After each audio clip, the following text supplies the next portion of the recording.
usahakan untuk Sebelum video ini dimulai, jangan lupa diklik like, subscribe, bagikan video ini dan follow Instagram kami @busam_tv serta YouTube-nya supaya kalian gak ketinggalan video lainnya. Assalamualaikum Sobat Busam, selamat sore semuanya. Kita bertemu kembali dalam podcast yang dilaksanakan di markasnya busam.id. Saya jadi terbata-bata ini. Soalnya ini pertama kali nginjak markasnya Busam TV.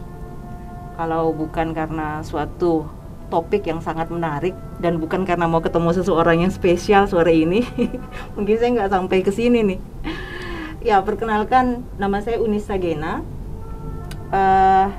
Saya ngajar di Universitas Mula Warman dan beraktivitas secara sosial khususnya di dunia literasi. Ini sebenarnya agak sejarah ya, ada sejarahnya. Karena sejarah yang pertama, karena ini untuk pertama kalinya saya dapat bocoran bahwa pertama kalinya Busam TV akan mengangkat satu topik yang sangat menarik, yaitu tentang bagaimana pelaku terorisme itu menjalankan aksi-aksinya, lalu kemudian menjalani masa hukumannya, lalu kemudian setelah dia keluar mau menyampaikan dan bertemu di publik untuk menyampaikan pengalaman-pengalamannya, termasuk kemudian melakukan edukasi kepada masyarakat. Itu luar biasa ya, itu luar biasa. Kemudian sejarah yang kedua adalah ini pertama kalinya juga saya mau diajak ke podcast. Ya, Sobat Busam, bersama saya saat ini sudah ada narasumber. Saya nggak mau menyebut ini wawancara atau interview. Ya Zul ya? Siap. Ini ngobrol-ngobrol aja, Boleh. bincang-bincang Boleh. sore. Ngopi, ngobrol perkara iman. Weh, keren, ngopi, ngobrol perkara iman. Oke. Jadi ke iman lagi ya bawanya. Zul ini seorang anak muda yang menurut saya unik dan menarik. Tapi nantilah sambil kita ngobrol, sambil tahu siapa sih yang ada di depan saya ini, anak muda ini. Bisa perkenalkan diri sendiri nggak, Zul? Boleh, Nama lengkap, usianya, Yeah. kemudian asalnya. Boleh nggak gitu? Boleh. Oke. Ya, kenalin, saya Muhammad Zulkifli alias Kifli, alias Zulkifli, alias Zian, alias Mu'al Indonesia, alias Abu Arkam, alias Panglima Tauhid. Ya. Itu nama saya dulu.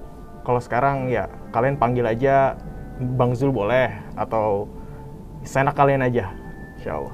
Panggil Zul. Iya, panggil Zul boleh. Nah, itu. Banyak nama panggilannya, banyak aliasnya ya. Itu kenapa sih banyak aliasnya? Ya itu nama saya waktu dibacakan di Pengadilan Jakarta Timur oleh Majelis Hakim terkait kasus saya tindak pidana terorisme. Ya, kurang lebih seperti itu.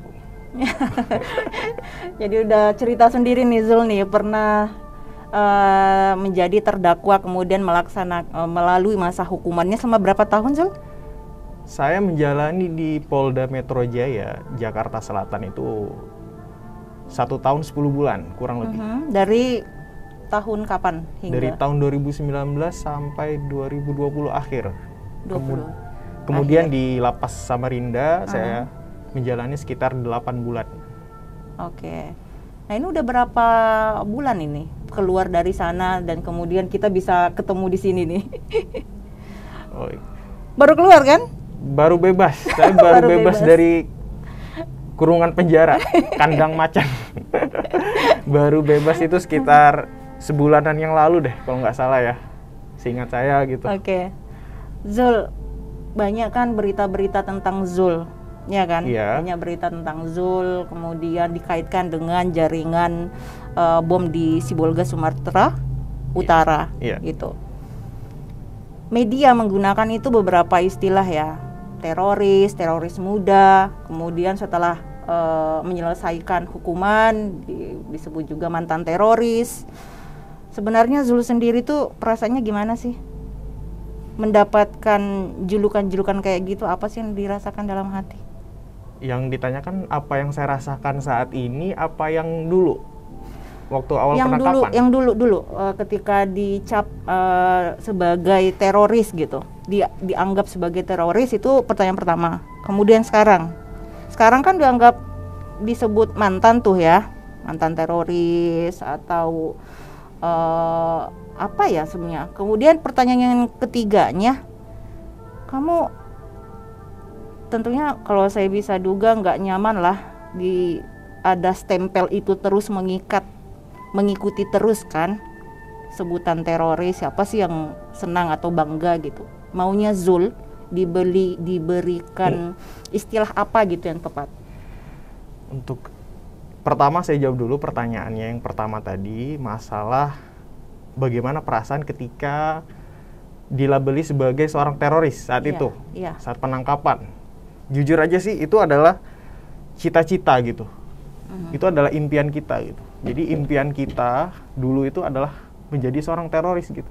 Kita punya sebuah moto, kita punya sebuah motivasi, yaitu kami adalah para teroris, seperti itu. Jadi, bangga berarti ya? Bangga gitu. ketika itu. Gelar itu adalah gelar yang menurut kami tidak mudah didapatkan oleh orang gitu.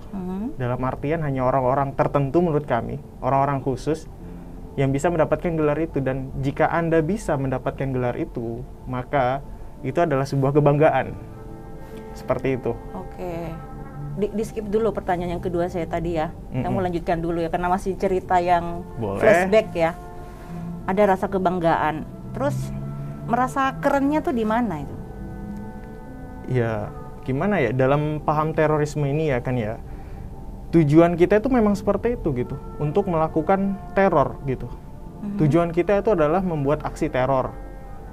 Kalau misalnya apapun yang bisa kita lakukan gitu, walaupun itu dengan media, misalnya kita menakut-nakuti orang nih lewat media nih, saya bakal melakukan pengeboman di Polres misalnya, kita ngetik-ngetik aja di media, itu sudah salah satu tujuan kita gitu, salah satu kebanggaan kita gitu, yaitu membuat teror dengan cara apapun. Contohnya misalnya dengan cara media, atau dengan cara pengeboman, atau pembunuhan, yang menargetkan aparat keamanan seperti itu, atau orang-orang kafir. Jadi ada perasaan heroik gitu ya? Iya. Karena sudah bisa menimbulkan rasa takut ke orang lain, iya, kemudian mendapatkan perhatian. Iya, kami dulu pemahaman itu kami anggap sebagai sesuatu yang mendapatkan pahala gitu, mendapatkan imbalan lah.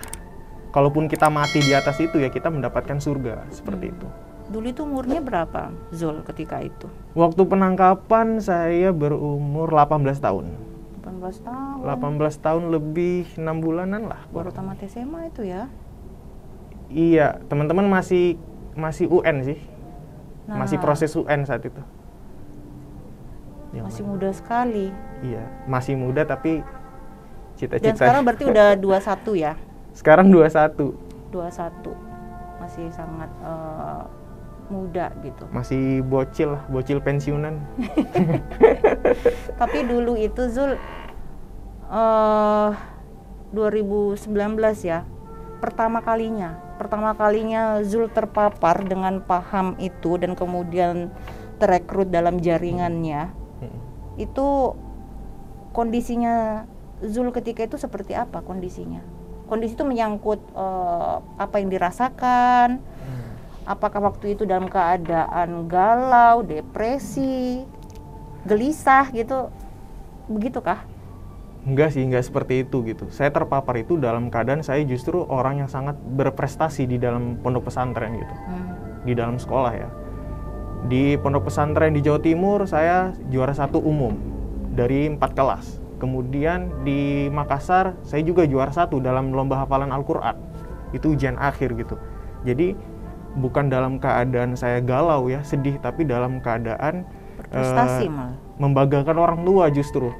Cuman ketika kita mulai terpapar paham ini, itu akan mengakibatkan kita menjadi galau gitu. Karena kita kan disusupin ya sama pemahaman ini nih, diracunin nih. Racun-racun itu membuat kita galau gitu. Akhirnya galau inilah yang mengakibatkan kita mau melakukan aksi-aksi terorisme seperti itu. Kok bisa langsung terpapar itu dari mana awalnya? Melalui apa? Ketemu face to face atau melalui Saya sebagai orang yang pernah berideologi terorisme, saya itu tidak pernah bertemu dengan seorang pun yang berpaham terorisme secara langsung, itu nggak pernah. Nggak pernah. Saya hanya belajar terorisme ini melalui media sosial seperti itu. Jadi saya tuh terkagum dengan unggahan-unggahan film yang mereka upload di sosial media. Jadi tahu yang tentang apa itu? Tahu yang namanya terorisme ISIS, Islamic State of Iraq and Sham. Nah, itu mereka itu mendakwahkan pemahaman mereka melalui film-film yang diupload di sosial media seperti itu.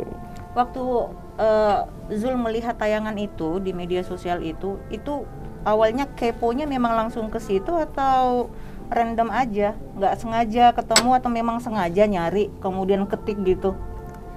Jadi awalnya itu sebenarnya saya kan liburan pondok pesantren, pulang ke rumah.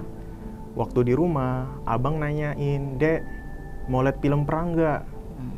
Ya siapa dong yang nggak pengen lihat film perang ya kan? Karena saya pribadi suka film action kan seperti itu. Ya, saya bilang mau dong gitu. Pas diliatin ternyata itu adalah film perang terorisme ISIS di Timur Tengah seperti itu.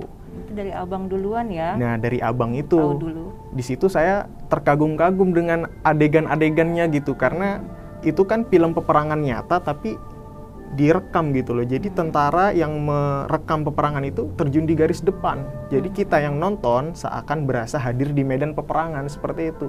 Itu yang membuat kita itu betah buat nonton gitu. Padahal durasinya itu ada yang 1 jam, ada yang 2 jam film itu.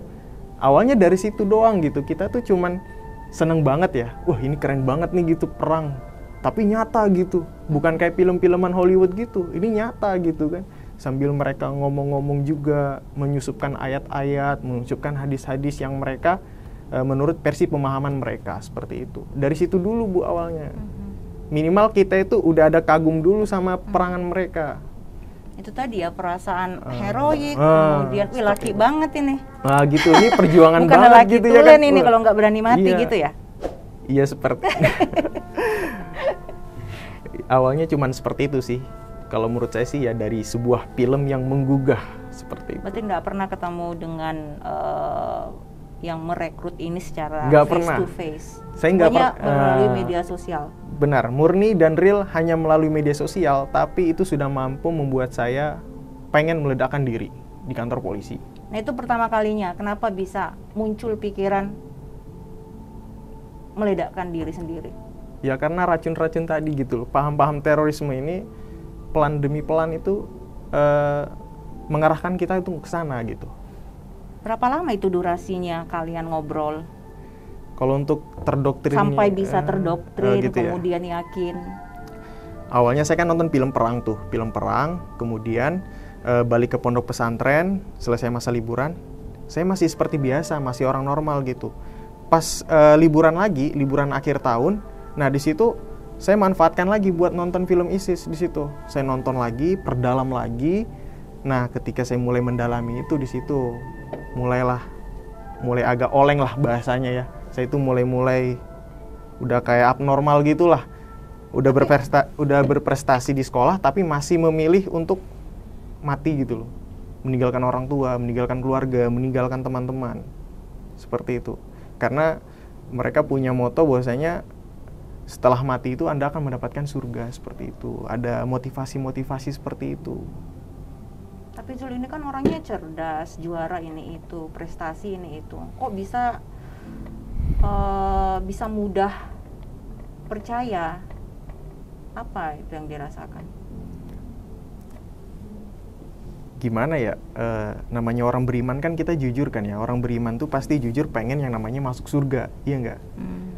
Jadi namanya orang beriman, siapa sih nggak pengen masuk surga ya kan? Anda ditawarin masuk surga nih, terus caranya juga gampang gitu kan, gak usah capek-capek sholat instan ya kan? Gitu ya? Iya instan ya kan, lu cuman tinggal ditasin sama bom gitu ya kan, terus lu berangkat, pas nyampe Polres udah ledakin diri, udah masuk surga gitu, selesai gitu kan. Ada iming-iming lain nggak selain surga? Ya itu doang sih Bu, kalau misalnya kayak masalah harta gitu kita mah nggak ada sih gitu, nggak ada iming-iming Nggak untuk ada iming-iming diberikan secara kekayaan, finansial nggak ada begitu. gitu. Iming-imingnya paling ya bidadari surga kayak gitu. Gitu ya. Surga ya.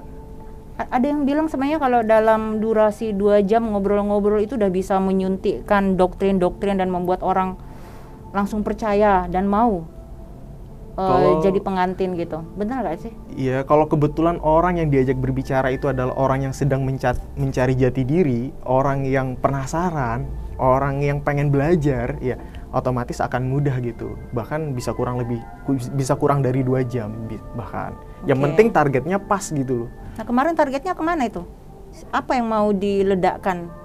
Waktu itu Lokasinya di di mana? Polres-Polres yang ada di Sumatera Utara saat itu. Sumatera Utara. Iya. Di Sumatera Utara. Bomnya udah siap waktu itu, udah ada. Berapa kilogram? Yang masih berupa bahan ada 300 kg. Kalau yang udah jadi itu ada 70 kg. Yang sempat meledak 40 kg. Jadi sisanya 30 kg masih belum meledak. Itu udah jadi barang bukti di Pengadilan Jakarta Timur kemarin. Tapi Zul tidak sempat melakukan itu gitu. Nah, itu. Coba diceritakan. Iya. Gimana itu? Batal deh jadinya ya, masuk surga. Makanya itu nggak batal masuk surga, malah masuk penjara. Jadi Gimana ceritanya kok sampai bisa ketangkap gitu? saya kan dulu Bisa untuk tercium ya? iya Tercium iyalah. gerakannya? Namanya Densus kan canggih ya, Iya. gitu. Jangankan masalah terorisme doang gitu, kita di kamar mandi berapa menit doang mereka bakal tahu gitu ya. Coba ceritain gimana caranya kok bisa sampai terciduk gitu? Ya itu awalnya tuh kan saya aktif di sosial media. Saya itu sebagai admin di situ. Sebagai admin, kemudian JAD Sumatera Utara, organisasi teroris yang ada di Sumatera Utara mempercayakan saya untuk direkrut gitu. Direkrut sebagai salah satu eksekutor bom tadi. Gitu. Jadi Sosial tahapnya medianya ini bisa sebut platformnya apakah? tahapnya itu melalui komunikasi WhatsApp gitu. Oh, Dari WhatsApp. dari WhatsApp itu saya komunikasi sama mereka ajak saya iakan, ayo yaudah saya semangat gitu. Udah siap berangkat nih gimana? Sebelum saya berangkat ke sana, ternyata mereka udah pada ditangkepin di sana gitu. Mereka ditangkepin, terakhir saya ditangkepin juga. Udah sempat ketemu dong di sana, ada yang nyambut di sana. Ketemunya di mana? Di pengadilan Di maksudnya? bukan ketika di Sumateranya itu. Enggak, mereka ditangkepin di Sumatera Utara, saya ditangkapnya di sini, di Oh Berau. iya. Nah, saya ditangkapnya di Berau. Kalimantan Timur.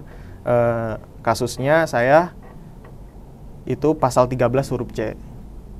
Tindak pidana terorisme, yaitu menyembunyikan informasi gitu loh. Jadi informasi adanya bom, informasi adanya organisasi teroris, itu saya dianggap menyembunyikan. Makanya kenanya sekitar 3 tahun, 2 tahun gitu. Masuk kasusnya itu menyembunyikan informasi doang gitu. Oh, Nggak nyampe, saya tuh nggak nyampe mencelakakan orang, nggak gitu. Seperti itu. apa sih yang dirasa Su ketika ketangkep gitu?